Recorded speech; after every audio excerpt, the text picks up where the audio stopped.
Hello, welcome to the Good Life Meditation for the 16th day of August 2025. My name is Kurt. This is a daily live video broadcast that I do here from the balcony of my little home here in Japan to go over, it's a journal entry, and I use this time to go over the last 24 hours to see how I did with any noteworthy challenges or opportunities. Namely, to make sure that I'm living my life in alignment with the values described in my book, Going Alone, which you can read for free at goingalone.org. I also use this time to think about my values themselves, go over the 8 objectives of my creed and one of the principles I plan for the coming day. But before I do any of that, I just like to say hi to the new subscribers. Welcome to the channel. This video that I do at this time every day is a journal entry, like I said. So as such, I'm at liberty to talk about any subject that I want in any depth that I want. You're welcome to watch and leave comments if you like. Although, if you're not interested in watching a guy write in his journal, this might not be the right video. I also want to say that I do talk about subjects sometimes that make some people uncomfortable, like death. Namely my own preparations for death. So just be forewarned that that subject will come up, as well as sometimes other subjects that have also been demonstrated to make people a little uneasy. I also want to say thank you to my supporters on YouTube, those who watch my videos, and especially my supporters over on Patreon as well. I'm members on YouTube and supporters on Patreon. I really do appreciate your support. All right, with that, let's get started. I keep notes every day, keep a little notebook with me, and I like to refer to those notes as I prepare to think about the last 24 hours. By the way, I'm definitely feeling a little bit better than yesterday. It's not that I'm sick, it's just that a particular challenge that I've taken on, as I sip of coffee here, and my new life here in Japan is my first summer. And although the house that we bought here has air conditioning in 3 of the rooms, one of the rooms that doesn't have air conditioning is my room, where I spend my days. As such, I've been pressing through, and it was kind of a personal challenge to see if I could press through the summer without air conditioning, just using an electric fan. And so far I'm sustaining, but I wouldn't say that I'm necessarily thriving, as you can see. If you are familiar with me, you might be able to ascertain that I'm not myself right now. I'm rather weak, and there's a mosquito. It's pretty interesting that mosquitoes have become a little bit more aggressive of late. I have a bamboo forest in my backyard, and they come out of there. Where'd you go? Well, before I get started though, let's go do a quick weather check. And yikes, it's 25 degrees Celsius and 85% humidity. Even though it's raining, it's gonna be a bit of a tough day. 25 degrees, and let's call that 84%. It'll be interesting to see what the temperatures and percentages are like around the world for those that choose to chime in. Let me know what your temperature is. I'd be interested to hear. Oh, by the way, I don't read or respond to comments until I'm done. Keep an eye on that. Anyway, yesterday, this has been a hard week. The first 3 days were hard work, and then the 4th day on Thursday, I took a day off, which was a straining day off, an active outdoorsy day. Yesterday, Friday, was a lukewarm day of recovery, and now Saturday is just Saturday. But like I promised, let's take a look at the notes.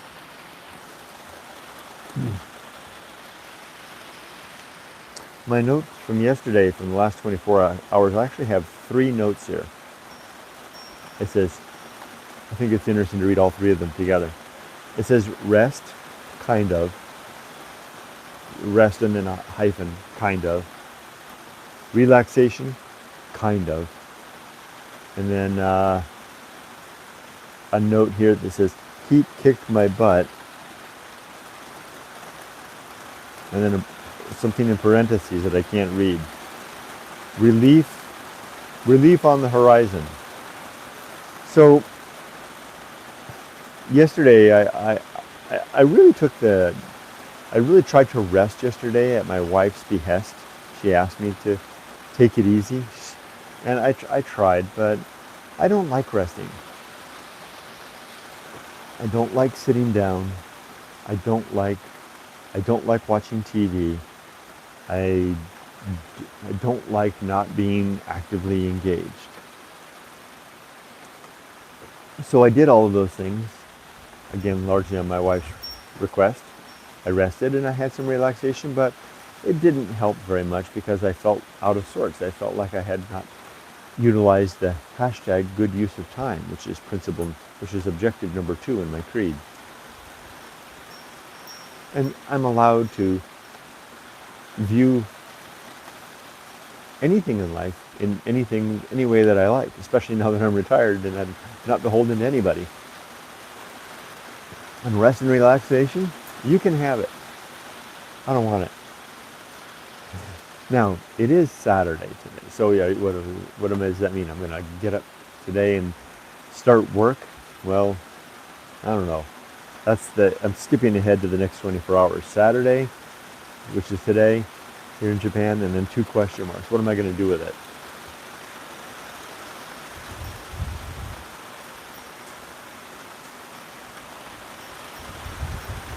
I just don't know yet. Okay, so that's enough about that. Let's go over the 8 objectives of my creed. Again, you can find these in Going Alone in the chapter titled The Good Life. Number 1, and first and foremost, probably the most important objective of my life, is to be always ready to die. This means I want to have my affairs in good order, my relationships sound, and my life's work complete. Or at least tidy if not complete. And every day I ask myself, is that the case? And every day for the last couple of years, the answer has been yes, yes, and yes. My life's work is complete, my relationships are in good shape, and my affairs are certainly in order. I'm ready to die. Doesn't mean I want to die. I still want to, although there have been some of the heat lately, wow. But I certainly do want to continue living, but I'm ready to die if I do. At least that's what I think I am. I'm just prepared. My bags are packed to go nowhere. All right, number 2, my second objective is to make good and effective use of my time, to not waste my day. Number 3 is to develop and maintain good and sound. That means they're whole, they're not void of substance, life principles. That's what I do by engaging in this exercise. It's the primary purpose of this exercise that I do, this video. Number 4 is to cultivate good emotional reactions so that I respond well to the life's challenges. Number 5 is to perform good actions relative to my values. Number 6 is to do just one thing at a time and do that thing slowly and deliberately and carefully. And number 8 is to keep my balance, which comes as a natural consequence of attending to the aforementioned prior 7 objectives. I always like to read one principle from the book. I think yesterday I read The Bullseye Aim. No, it was The Uphill Climb. So today I'm going to read Arena and Utility. No, I read that already, didn't I? Yeah. I'm going to read Nothing is Enough. This is principle number 32 from page 273. Nothing is enough. Not relying on things for our well-being. And here's a quote from my favorite, esteemed Dr. Johnson. Frugality is not only the basis of quiet, but of beneficence. Dr. Johnson. And here's my own writing on the subject. We start out life in pursuit of whatever might satisfy our aching desire to become sated at the banquet of life. Education, career, friendship, family, and belief are each in turn stuffed into the yawning crevices, opening onto an indifferent universe, hard at work exchanging order for night. a cosmos incapable of sympathy to our plight, without pity for our pain, with no awareness or interest regarding our dreams. We try and we try, doing everything we think we should, to no avail and no relief. Nothing ever enough. Nothing ever quite enough. Until one day we realize that we are saved when we discover that nothing is enough. All right, as for today, I'm going to sort it out as I go. I don't really have any plans for today. It's a Saturday. I really need to dial back the throttle of work, although this last experience of the last week has been revelatory of something significant that I'm not ready to talk about just yet. I need to ponder it a little bit more. That may in fact be true. So maybe I'll spend some time thinking about that today. But for now, let's go over comments. Jim Jam Birds, hello my pilot friend. Hi Kurt, a rainy Friday here in Vancouver, 18C and 99% humidity. Wow, 99. Ooh, you'd be off the scale for me. And 19 and 18C. So that's just a little below the green zone for temperature and way up in the red zone for temp in Vancouver, no less. Feels great to have some rain. Almost done reading Going Alone, enjoying it. Oh, really? I'm so glad hearing it. It's a strange book to read, I think, and I'm glad that you're finding some utility in it. By the way, I didn't write Going Alone to be read like a novel. I mean, it's fine to read it that way, but I wrote it to be read piecemeal throughout the course of a life.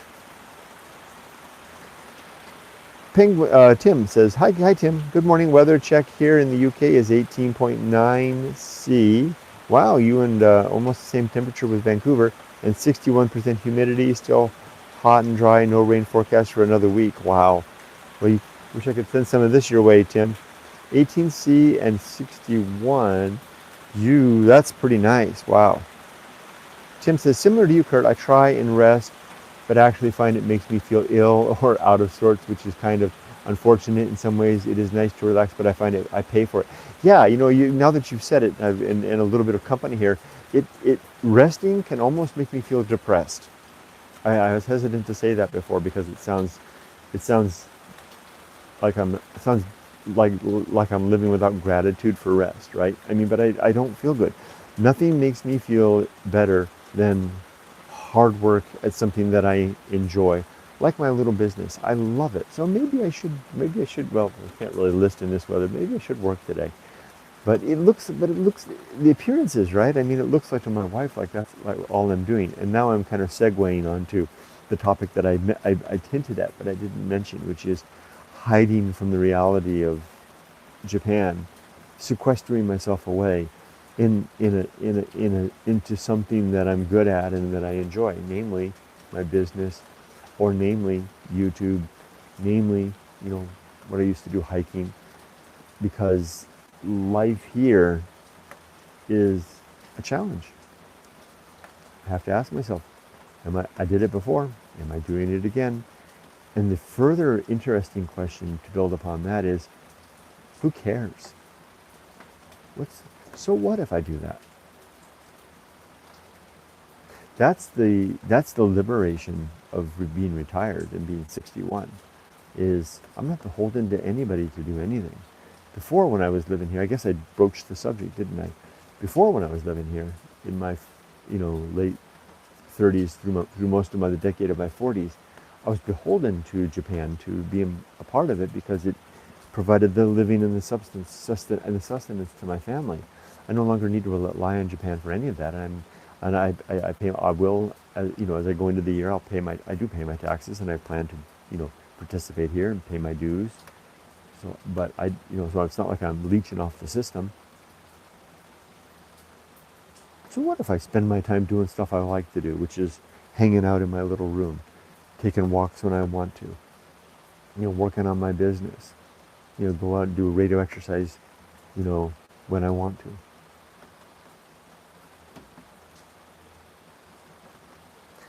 22 years ago, I would have said something was wrong with me for taking that approach. No, I'm not so sure. Kind of a genuine smile comes across my face to give myself that freedom. Is that the liberty that comes of being my age, Tim? I don't know. What don't you feel this? I wonder if you feel the same way. You know, you're free. Do you feel?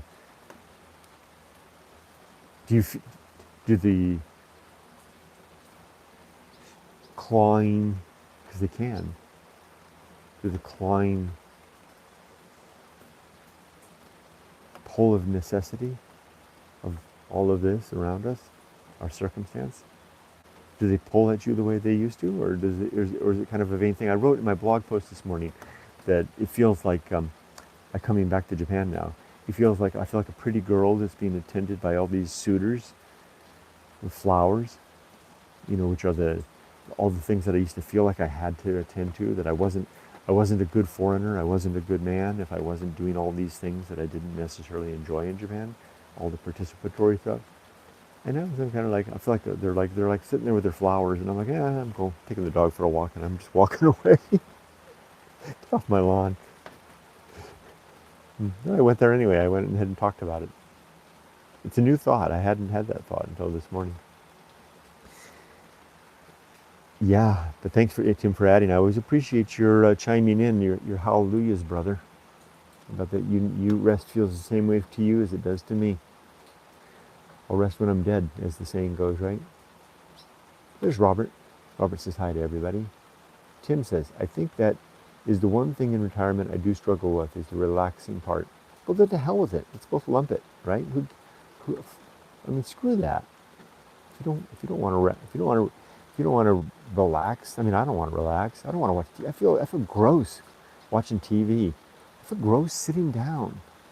If for very long, right? I mean, I can watch, like, I'm getting pretty good. Like, I'm watching that series Mo, and a couple of things. If I'm working, well, I got kind of in the background.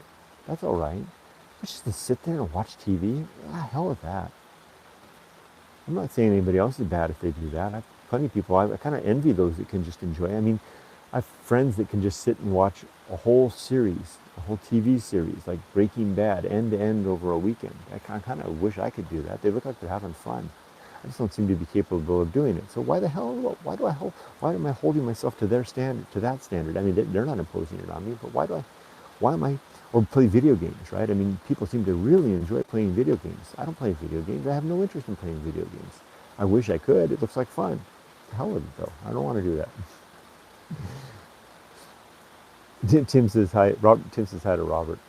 Robert chiming in Napanee, Ontario, 29C and 35 humidity. 29 and 35. A little hot and a little low on the humidity. You're always a little low on the humidity, but and a little hot there, Robert. Air quality index is better at 26. Normally it's 1 or 2. Wow. Forest fires, I guess, huh? There's Evelyn, 84 and 52, New York City. 84 is a little hot, and humidity of 52% is, that's pretty nice, actually. Nice humidity. Tim says, need that rain you're having there. First task in the morning is plant watering. Yeah, my plants are getting plenty of water right now. I'm grateful for it. Also, I don't have to do radio exercise this morning. I skipped it all week. I skipped radio exercise all week. Um, uh, I wasn't feeling it. I was first couple of days. You know, I was working hard. I just wasn't feeling it. I was feeling weak. And so they reached out yesterday, and the leader reached out to my wife, sent her a message and said, we miss seeing Kurt. So I'll show up on Monday. I'll go back. I mean, I never planned. I wasn't like I walked out for good. I was just exercising my prerogative. My prerogative, is that the right word? I was exercising my freedom. Robert says hi to Evelyn. Robert says, Kurt, you've earned to do the things you like to do. Bonus points for you because you also share them with many people, which is far better than everyone than just watching the news. Thank you, Robert. I appreciate that. You too. Tim says, I think some would say that enjoyable work gives you that high and the feel-good factor you need that wins over the rest of doing nothing in the sense of the word. Yeah, good point. There's that. It's kind of like a programmed. You know, you can have like levels of like, fulfillment and satisfaction. And for, I guess, for the likes of us, Tim, a good day of work, nothing satisfies quite like that. And if you can have that satisfaction without the stress, then that's a win-win in every way, right? Robert says, I left out the right from my previous comment, but the energy is present. Tim says, no, can't sit and watch TV much. I spent over 30 years probably sat in front of a computer in my working life. Killed me. Yeah, me too. I spent most of my working life staring at a screen, and probably took a good several years out of my life as well. Ray. Hey, Ray. Dang, missed everything but the comment reading today. 20C and 82. 20 is green and 82 is pretty sweet, Ray. That's pretty nice. A little high on the humidity there, but the temperature's nice. Robert says, Tim, I spent much of the time, directing to Tim, I spent much of the time at the former employer watching the signals as I drove the subway train. It must have been interesting, though. An interesting job. You can have are you kind of left to your own thoughts, maybe? I know, Robert, you have to pay attention to everything that you do as a train operator, right? But in a way, that kind of must be kind of nice.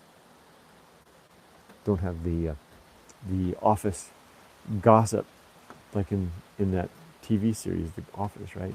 Showing up with the cup of coffee, leaning against the cubicle partition. So, about those TPS reports. I guess you don't have that happening on the train too much, Robert, right? Yeah, and I hear you. Tim says, isn't that a boyhood dream? I mean, I watch the train drivers. When we take the trains here, I always like to stand behind the great screen there and watch the train drivers. And I don't know if you've been here, Robert, and seen them, but they're so active, right? They point, and they yell out loud, and talking at the signals. Ray says, had a fire near the house last night, evacuation orders, but didn't need to leave. Wow. Glad you're okay.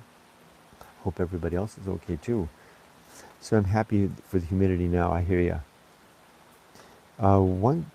Robert says, once you have the timing points down, there's much time for other thoughts. What I always wonder about also, Robert, is how you control that train to get it to stop just into place, right? I mean, that's kind of a real balancing act. Much of the subway system is automated now.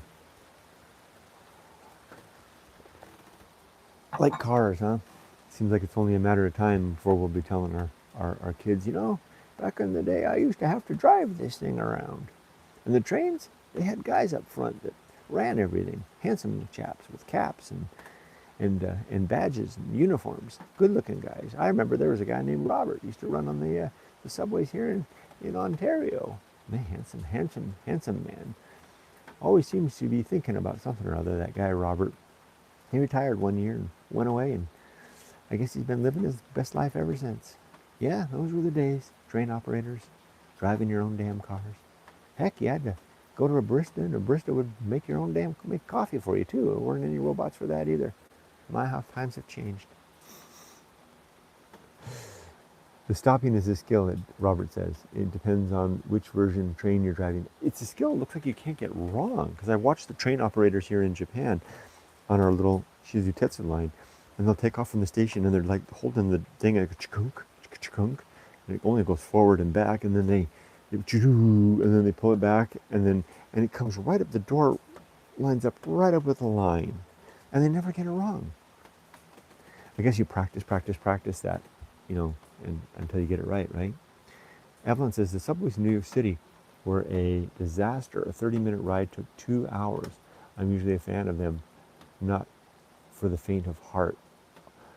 You're speaking in, hi Evelyn, you're speaking in past tense. They were a disaster. Are they not a disaster anymore? And how can a 30-minute ride take 2 hours? It's not like they're like clogged up with traffic. How is that? I wonder. Tim says, I guess also you need to stop at the right station. Boy, that would be a disaster if you swoop through the wrong station, right? You forget that you're not steering the express train today. Robert says, before they automated the station stop announcements, I enjoyed making them. Oh, that must have been Very interesting. That would give you something interesting to do as you go on. Did you do it like with a little bit of flair, Robert? You know, disruptions in is that right, Evelyn? Disruptions in medical emergencies. That's what's. It sounds very chaotic. Wow. Jim Jam Birds, our pilot friend, says we've got train drivers and pilots here. Look at that. All kinds of operators. I'm glad you confirmed my suspicions about reading Going Alone. I think I should maybe treat it more like a manual and reference it when needed. That's exactly how I meant it to be read. Um, I I kind of wrote it. I didn't write it, and I don't tell anybody this. I probably should have put a disclaimer in the front of the book to say this book is not to be read as a novel, because I think people get like a 2/3 or maybe a third of the way through. They're like, "What the hell is this?" Right? Um, the way, literally, the model that I used, this may be the first time I've ever said this, I've ever mentioned it, was the way that I read Walden. I found Henry David Thoreau's Walden when I was 16 years old. I read the first chapter, Economy, in one pass, and then it took me about 20 years to get through the rest of the book. And then I probably couldn't say I properly finished the book until I was in my 50s. And that was, so, what, 40, 35 years or something like that. The way that I handled Walden was that I had it all my life. And sometimes in life I would feel like, kind of, I feel like I'm going to read a little bit of Walden. So I pick it up and because I remembered I hadn't read the whole book, I would just open it somewhere and I would read something, right? And I would find it interesting. Then I would read a chapter. Maybe I would read, Brute Neighbors or whatever chapter it was, or Springtime or something like that. And then that chapter would seep in, and then I'd close the book for another 6 months or a year or 2 years, and then I'd open up another chapter and read that. That's what I meant to create when I wrote Going Alone. It was a book to be read piecemeal throughout the course of life. I wrote it for my daughter, in fact, who I envisioned maybe she or her kids, just coming across it from time to time. Chapters within might speak to them in a cumulative fashion over the sense of years and decades. I really should have put a footnote in there, huh? Oh well. Yeah. So if you struggle reading it like a book, Jim Jam Birds, you're not alone.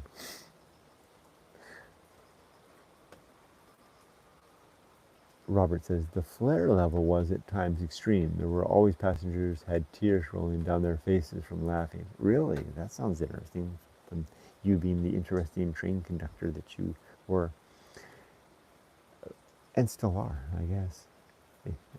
Robert says, if you were the last train to run into the yard at night going south under Yonge, I don't know if I can pronounce that street, with one of the fast trains was, well, quite thrilling. If you were the last train to run into there, is that because you could come barreling in at speed? All, brakes be damned. Well, I thought today's video was going to go fast because I was exhausted, but interacting with all of you has kind of woke me up. I still don't know what I'm going to do with my day. I need to finish the Retiring in Japan upload regime. I have a little bit of, I'm probably going to work, right? But I don't see it, especially on weekends. I don't want to work because I'm a married guy, right? And I don't want to work when I've got a wife to spend time with and attend and to fulfill my role and duty as her partner, right? So, if anything, I'm going to not overtly work today or tomorrow to respect that part of my life. Yes, full speed through many of the stations. Wow.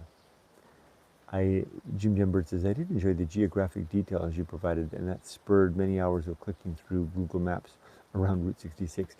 Did you find any of it? You can see like Campo number 1. You can actually see it on Google Maps. If you have to know where to look, though. You can find Mount Wildness, so to speak, or Black Mountain is there. A lot of the stuff is all there. Let me know if you have any questions, Jim Jam Birds. Jamsy, hey Jamsy. Hey, hope you're well. Love that interview with you recently. Really helped me establish that despite my job being unstable, it's okay to not always succeed. Always appreciate our chats. Oh, I'm glad to hear that a little bit of relation to my own experience has proved helpful. I've received a number of messages from people sharing the same thing. Thank you. I'm glad to hear that. And I wish you all the best in whatever circumstances you choose to take on in your life. Evelyn says, no laughing on NYC, New York City subway. Gotta watch your back every second. No kidding. Robert says, nothing like a Shinkansen. I still remember that video where you were standing near the tracks where the train came out of the tunnel. Yeah, that's full speed. Did you see that I accidentally rediscovered that very spot and recreated that video about 4 months ago? I know how to get there now. I found it by accident. Robert says hi to Jamsy. Jim Jam Bird says, I found the tire next to Siberia turnoff. Oh, no kidding. Oh yeah, good. Did you see the ruins? You can actually find, if you look really carefully, you can actually find the 4 rocks that I used for my campsite. They're visible in friggin' Google Earth. If you follow that little tire and the little road up, imagine that the tire's here, and Route 66 is here, and then that little dirt road goes up like that, and you can find the ruins of the old ticket office, the stone ruins. There's that little dirt road. If you look just on the other side of those ruins, I mean, not on the rocks, just on the side of it, imagine that you're driving off Route 66 up towards the ruins on that little dirt road, and just when you get parallel to those ruins, stop. And then on the other side of that dirt road, opposite from the ruins, if you look closely, you'll see 4 rocks positioned in like a rectangle, tilted a little bit. Those are the rocks that I left behind for where I kept my tent when I would camp at Route 66. They're still visible, and I imagine they'll probably still be visible, 50 years from now. Much better resolution.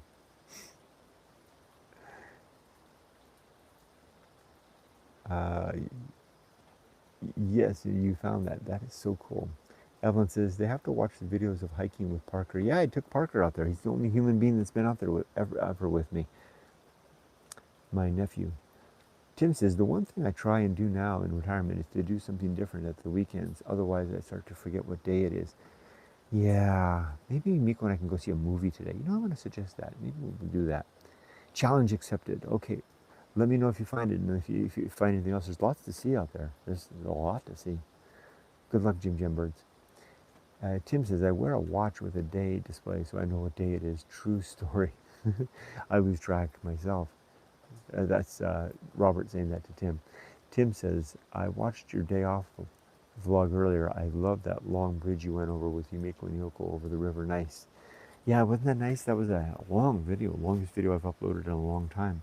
That was fun. Maybe Yumiko and I can do something like that today. Take a drive or something like that. Or tomorrow. Or tomorrow's flea market day. All right, well, I think I've made it through a good start to the morning. Thank you, everybody, for helping me to jumpstart the morning. I was feeling a little lackluster when I started the camera, but talking to all of you always enlivens my morning and day. It really means a lot to me. Thank you for showing up and spending a little time with me. I really do appreciate it. Thank you, Evelyn. You stay well and happy as well. Take care, everybody. Be safe, but not too safe. I'm wishing for a little rain for you over there, Tim. Take care. Oh, by the way, Tim, we got this package, the care package from the UK. From the UK, we've got all this stuff as visitor that we had. And last night we had some more. I can't remember what it was called, but we're taking, every night we open one package of snacks. It's really interesting. I'm learning that a lot of the snacks, because I was actually on having the snacks and I was texting Hannah and Jason over in the UK who sent them to me, and I was saying, we're eating the whatever it was. I can't remember what it was called now. And she says, oh, don't eat it plain. Have it with a spot of tea and a little milk in the tea. She says it makes all the difference. So I'm learning that a lot of the snacks that you have over there should be enjoyed with tea and just a spot of milk. Take care, everybody. Bye-bye.